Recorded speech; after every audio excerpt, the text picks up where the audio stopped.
வணக்கம் நண்பர்களே, வாழ்க வளமுடன், நலமுடன், வாழ்க வையகம்.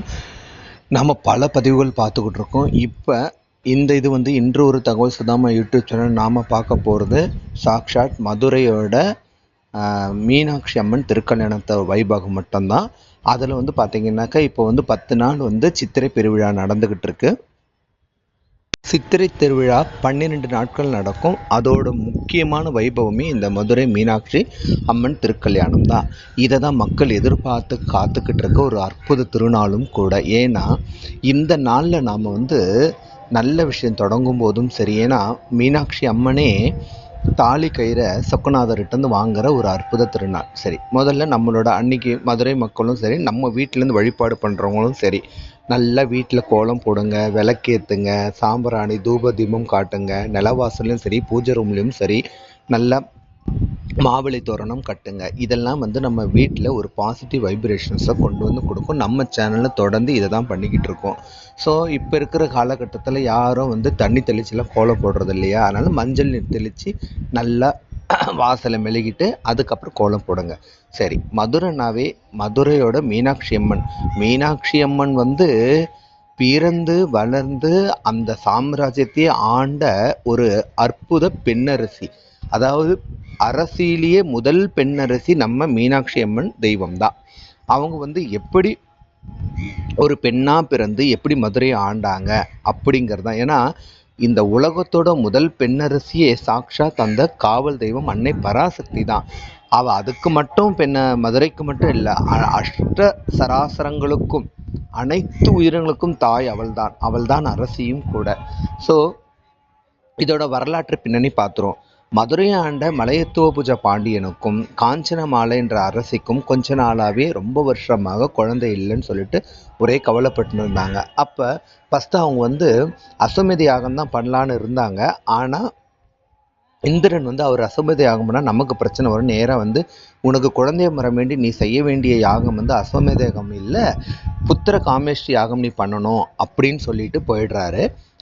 அப்படி புத்திர காமேஷ்டி யாகம் பண்ணும்போது தான் அந்த யாகத்திலிருந்து 3 வயது பெண் குழந்தை பிறக்கிறாங்க. ஆனால் அதில் என்ன ஒரு வருத்தம்னா, அந்த 3 வயது பெண் குழந்தைக்கு 3 மார்பகங்கள் இருக்குது. அதுதான் அவங்களோட கவலைக்கு காரணம். சரி, என்னடா இந்த குழந்தைக்கு 3 மார்பகங்கள் இருக்கேன்னு சொல்லிட்டு கவலைப்படும் போது தான் ஒரு அசரீரி ஒலிக்குது. கவலைப்படாதீர்கள், இந்த பெண்ணை ஒரு பெண்ணாக இல்லாமல் ஒரு ராஜாவாக வளர்த்துவாங்க, அவங்களுக்கு அனைத்து கலைகளும் கற்றுக் கொடுங்க. எப்பொழுதும் அந்த பெண் தனக்குரிய மணாளனை பார்க்கிறாரோ அப்பொழுது 3வது மார்பகம் மறைந்து விடும் சொல்லிட்டு அந்த அசரீரி மறைஞ்சு போகுது. ஸோ மன்னரும் அந்த அசரீருக்கு ஏற்ற மாதிரி அந்த பெண் குழந்தையை ஒரு ராஜாவாக ஒரு அரசனாக அப்படி பாவிச்சு அந்த பெண்மணிக்கு அந்த குழந்தைக்கு அரசிக்கு அனைத்து வித்தைகளையும் போர் வித்தைகளையும் அனைத்தும் குதிரையேற்றம் எல்லாமே கற்றுக் கொடுத்து கடைசியில் அந்த பெண்ணுக்கு மதுரைக்கு அரசியாக மணிமகுடமும் சூட்டுறாரு. அரசியாக சூட்டினோன்னே என்ன பண்ணுவாங்க, எல்லாரும் திக்விஜயம் மேற்கொள்வாங்க. அம்பாலும் அப்படி தான் திக்விஜயம் மேற்கொண்டாங்க. திக்விஜயம் மேற்கொண்டு சுற்றி இருக்கிற அனைத்து ராஜாக்களையும் தோற்கடிச்சு அனைத்து பேருமே இந்த மதுரை சாம்ராஜ்யத்தை விரிவுபடுத்தினாங்க அம்பாள் மீனாட்சி தேவி. ஸோ அனைத்து ராஜாக்களையும் இது பண்ணிட்டு கடைசியாக ஒவ்வொரு இதுவாக பண்ணிட்டு தன்னுடைய சாம்ராஜ்யத்தை விரிவு பண்ணிட்டு போயிட்டே இருக்கும்போது தான் நேராக எல்லாம் முடிச்சதுக்கப்புறம் நேராக எங்கே போகிறாங்க, சாக்ஷாத் நம்ம சிவபெருமான்கிட்ட இருக்கிற கடைசியாக கைலாயத்துக்கு போகிறாங்க.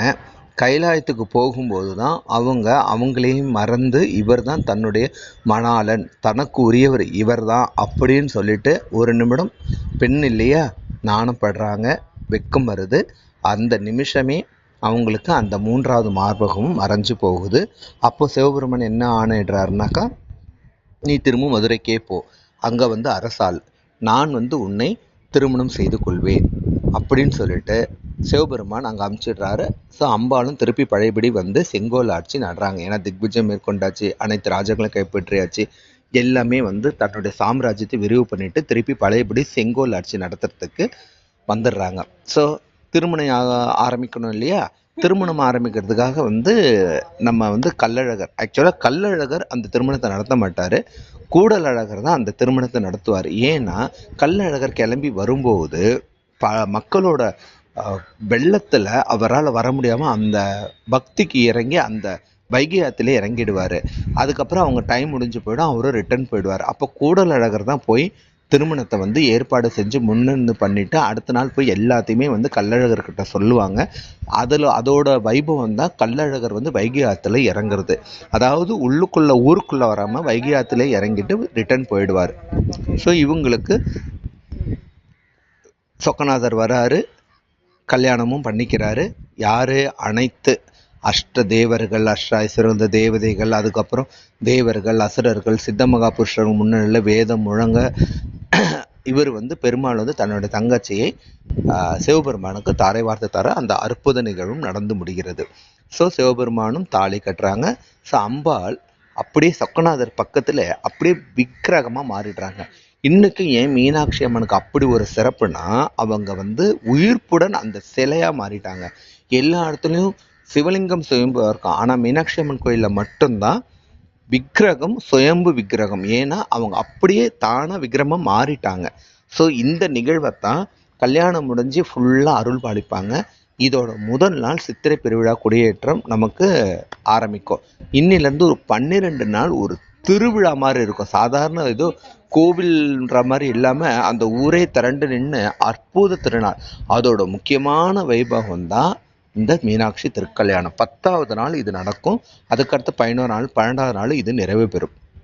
அப்போது என்னென்னா ஒவ்வொரு நாளும் ஒவ்வொரு விதமான வாகனத்தில், சிம்ம வாகனம், அதுக்கப்புறம் வந்து காமதேனு வாகனம், அதே மாதிரி அம்பாள் இது வந்து பாவக்கா மண்டபத்தை எழுந்துள்ளது, 4 மண்டக படிகளில் இது படுறது, தேர் திருவிழம், எல்லாமே ஒவ்வொரு நாளும் ஒரு அற்புத ஒரு திருவிழாவாக அது நடக்கும். இதில் என்னென்னா இந்த திருவிழாவில் வந்து அனைத்து வித யார் தேவர்கள், அசுரர்கள், முனிவர்கள், தேவர்கள், முனிவர்கள், சித்தமகா புருஷர்கள், அதுக்கப்புறம் அதாவது விண்ணுலகை சேர்ந்த அனைத்து தெய்வங்களும் சரி, அனைத்து பேருமே வந்து அவங்க முன்னிலையில் இந்த திருவிழா நடக்கும். அன்னைக்கு எல்லாரும் அங்கே தான் இருப்பாங்க. அதனால தான் ஊர்வலத்தில் எவ்வளவு திருவிழா நடந்தாலும் மதுரை மீனாட்சி அம்மன் திருவிழாவுக்கு அப்படி ஒரு சிறப்பு இருக்குது. ஏன்னா மதுரை மீனாட்சி அம்மன் சுயம்புவாக இருக்கிறாங்க, இன்றைக்கும் உயிர்ப்புடன் இருக்கிறார்கள். அதுதான் அங்கே உண்மையான நிகழ்வு. ஏன்னா சொக்கநாதரும் அங்கே இதுவாக மாறிடுறாரு, இவங்க பக்கத்துலேயே வந்து விக்கிரமாக மாறிடுறதுனால ஒவ்வொரு நாளும்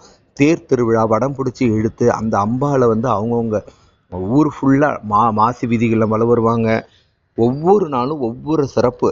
இந்த முதல் நாள் குடியேற்றத்துலேருந்து 10ஆம் நாள் அந்த திருக்கல்யாண வைபவம் வரைக்கும் தொடர்ந்து பலவிதமான வாகனங்கள்லையும் அம்பாள் வந்து ஒரு வாகனத்துலையும் சிவபெருமான் ஒரு வாகனத்துலையும் இப்படி ஊர் முழுக்க மழை வர்ற ஒரு அற்புத திருநாள் தான் இந்த சித்திரை பெருவிழா. அதாவது மதுரையில் இருக்கிற ஒரு சித்திரை பெருவிழான்னா சாதாரண விஷயம் இல்லை. ஊர் உலகத்தில் இருக்கிற அத்தனை பேரும் அங்கே தான் வருவாங்க.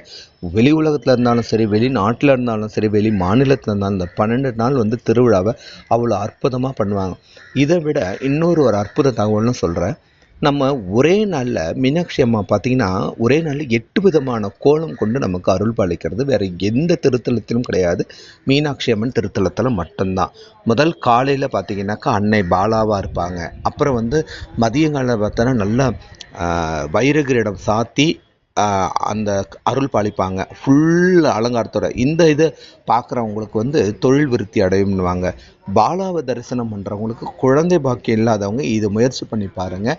கண்டிப்பாக குழந்தைக்காக காத்துறவர்கள் அந்த பாலாவை தரிசனம் பண்ணும்போது, காலை வேளையில் தரிசனம் பண்ணும்போது அந்த பாலாவே நமக்கு குழந்தைய வந்து பிறப்பாங்க. அதே மாதிரி கடைசியில் மீனாட்சி அம்மன் பட்டுப்புடவையில் பச்சை கலரில் சாத்தி, இதுதான் எல்லாரும் நாம் எதிர்பார்த்துக்கிட்டு இருக்க அந்த ஒரு அலங்காரம் மீனாட்சி அம்மனோட அலங்காரம். இப்படி ஒரு நாளில் 8 விதமான அலங்காரத்தை தரிசனம் பண்ணுறவங்களுக்கு மறுபிறவி என்பதே கிடையாதுன்றது நிதர்சனமான உண்மை. அங்கே வர்றவங்களுக்கும் இந்த திருக்கல்யாண வைபவம் அன்னைக்கு என்ன பிரசாதமாக கொடுப்பாங்கன்னா மஞ்சள் கயிறு தான் கொடுப்பாங்க. ஏன்னா அங்கே கோடானு கோடி மக்கள் அந்த நேரத்தில் அம்பாளுக்கு வந்து அந்த திருக்கல்யாணம் நடக்குது இல்லையா, அன்னைக்கு அங்கேயே கோவில்லையே உருமாற்றிப்பாங்க. அவ்வளோ ஒரு அற்புதமான நிகழ்வு. சரி, இது எப்போ வருதுன்னு பார்த்துருவோமா?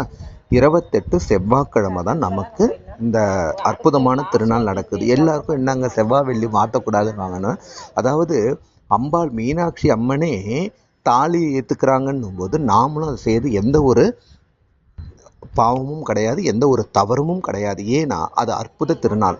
அம்பாள் ஏற்று கொடுத்துருக்குது. இது சார் நேரம் பார்த்தா 8:35லேருந்து 8:59 செவ்வாய்க்கிழமை காலை. ஸோ இது ரொம்ப ரொம்ப ஒரு அற்புதமான வேலை. இது வரைக்கும் நீங்கள் தாலிக்கயிறு மாற்றிக்கவே இல்லைன்றவங்க மாற்றிக்கலாம்.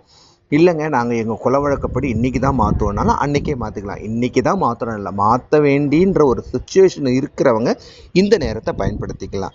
ஸோ வர்றவங்களுக்கு தாலி கயிறு, வளையல், கண்ணாடி இப்படி எல்லாத்தையும் ஒரு மங்கள பொருள்லாம் நம்ம வந்து சீதனமாக கொடுக்கலாம். ரொம்ப நல்லது. அதை விட முக்கியம், இந்த வைபவம் நடந்து முடிஞ்சோடனே மதுரை மாநகர் ஃபுல்லுமே பார்த்திங்கன்னா 12 நாளும் எல்லா நாளும் அன்னதானம் நடக்கும்.